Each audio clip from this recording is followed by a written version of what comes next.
Hello YouTube land, it's the Instigator again on the Instigator channel. Welcome. Today we're going to talk about some LEDs. Everybody knows, or most people who understand electronics know the LED.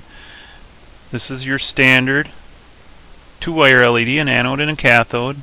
Been around for ages. Then they came out with a four-wire LED. This was an RGB, so controlling each RGB or each pin controls a color, red, green, blue, and then a common. So from there they kind of went and expanded on that, and we now have LED strips, which you may or may not have in your own home or been used before. This one is a 12-volt white. It's pretty bright and it's probably going to wash out a little bit, so that's why I'm not leaving it on, but I'm going to show you. Turn it on real quick. So that's pure white. Bright white, sorry. Then I've got what's called a WS2801 LED strip.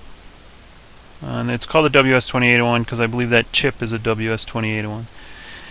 4-wire, individually addressable LEDs on here. Any color, on, off. Anything, each LED individually, 4-wire. From there, that's pretty old LED strips, waterproof. I was going to use that on an outdoor project, motorcycle. Never got that far. From there, I bought these Neopixel strips from Adafruit, ADAFRUIT, adafruit.com. These Neopixels are nice. By the way, 12 volt, 5 volt, 5 volt, 0 to 9 volt controlled, or 0 to 5 volt RGB. So these Neopixels can be controlled, again, individually addressable. Each LED can be run a different color, on, off, anything. This strip here is a 4-wire RGB strip. Cannot be individually addressable. Each wire controls RGB and then plus 5 volts, 12 volts, sorry. And these guys, they're all the same color. Again, this was going to be used for an outdoor project. This one's waterproof as well. Out on my deck. Again, I haven't gotten that far. This is also a Neopixel strip in a circle, running, again, 5 volts. This one is actually running straight out of a SparkFun Redboard, which is very similar to an Arduino Uno. Just running straight out of it, so I don't turn them all on. Otherwise it's going to blow the power. And then these guys are just some old LEDs. I have a bunch of different colors. Again, always the same color.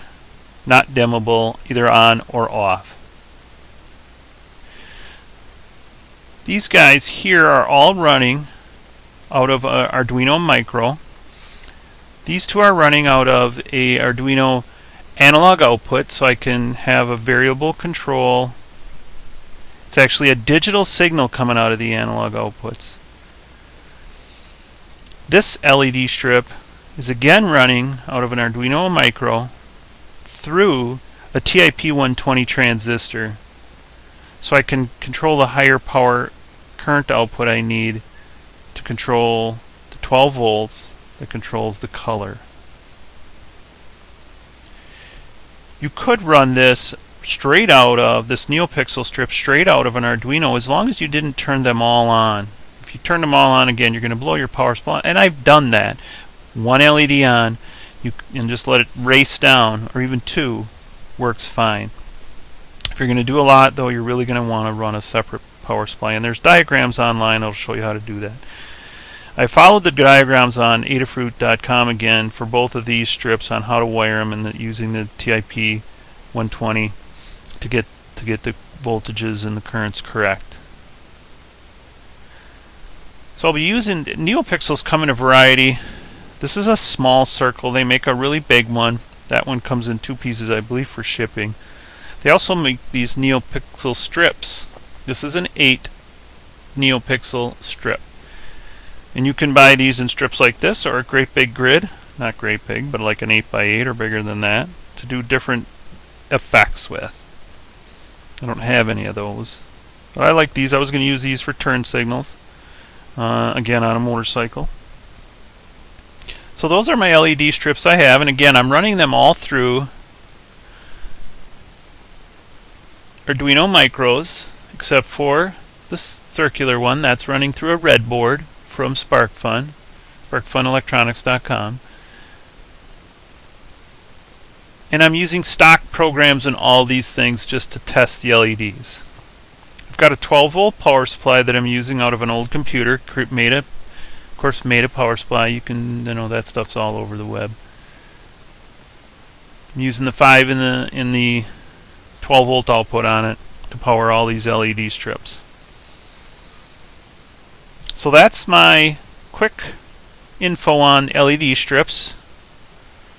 I recommend the Neopixels. They work well. They're individually controlled. You can do a lot of things with them. And we'll be showing you some of that stuff later in some later tutorials. I just wanted to give you an idea of some of the LEDs that are out there and what you can do with them. You can buy some of these LEDs in packages from your big box stores that have RGB controllers and that kind of stuff on them. It's cheaper to buy it this way in a micro and do your own programming if you're so inclined. So that's it for today. My name's The Instigator. Thanks for watching. Give me a thumbs up if you like it. If you have any questions, drop me a line and we'll see if we can help you out. Let's make it a great day.